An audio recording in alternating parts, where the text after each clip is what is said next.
भारत एकमात्र ऐसा देश है जो हर एक इंसान को अपनी मर्जी मुताबिक अपने ईश्वर की पूजा करने का हक देता है।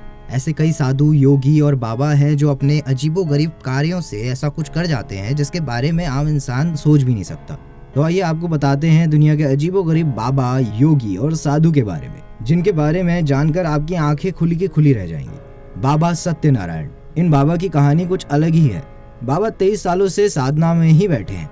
बाबा सत्यनारायण के सफर की शुरुआत जब बाबा को बचपन में ही शिवजी सपने में दर्शन देने लगे। उन्होंने ये बात अपनी माँ और दादी को बताई। समय बीतता गया और एक दिन बाबा गांव के ही शिव मंदिर में 7 दिन और 7 रात तक ध्यान लगाकर शिव उपासना में बैठ गए। उसके बाद बाबा लगातार शिव भक्ति में ही खोए रहे। सत्यनारायण बाबा एक दिन जब आम दिनों की ही तरह घर से स्कूल जाने के लिए निकले, तब वो स्कूल ना जाकर भगवान का नाम जपने लगे और साधना के लिए ही सही जगह की तलाश में निकल पड़े। और छत्तीसगढ़ के कोसम नारा गांव में पहुंचकर उनकी तलाश पूरी हुई। उसके बाद जो हुआ वो चौंका देने वाला था, क्योंकि उन्होंने उसी दिन एक पत्थर को शिवलिंग मानकर अपनी जीभ अर्पण कर दी और तपस्या में लीन हो गए। शुरू में बाबा की तपस्या को आम लोग स्वीकार नहीं कर पा रहे थे और कई लोग उनकी साधना भंग करने के लिए पूरी कोशिश में लग गए। वहीं दूसरी तरफ भक्तों की भी संख्या लगातार बढ़ने लगी। दूसरे एक ऐसे ही विचित्र बाबा हैं, अमर भारती, जो कि एक सन्यासी हैं और उन्होंने पिछले 48 सालों से अपने एक हाथ को हवा में उठाया हुआ है। इस दौरान एक पल के लिए उन्होंने अपने हाथों को नीचे नहीं किया।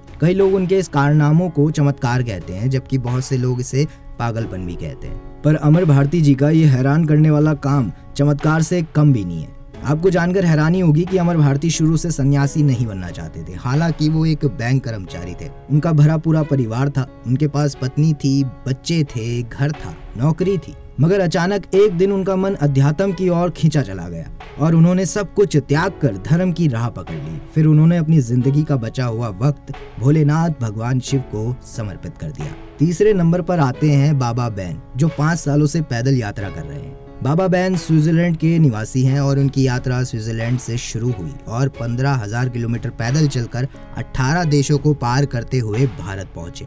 बैन एक बहुत ही अच्छे परिवार से है। उनका खुद का योग इंस्टीट्यूट भी है, लेकिन वे भारत के योग से इतने प्रभावित हुए कि सब कुछ छोड़कर भारत आने का फैसला लिया और अब भारत में ही धर्म की राह पर चल रहे हैं। और बाबा, जो पूरी दुनिया में अपने अजीबोगरीब कार्यों से चर्चा में बने रहते हैं। विज्ञान और वैज्ञानिकों के लिए यह समझना बेहद मुश्किल है। अब आप कितना समझे ये जरूर बताइएगा कमेंट बॉक्स में। और अगर आपको हमारी ये वीडियो अच्छी लगी हो तो वीडियो को लाइक करें, शेयर करें और ऐसी ही रोचक वीडियो को देखने के लिए देखते रहिए प्रभु भक्ति।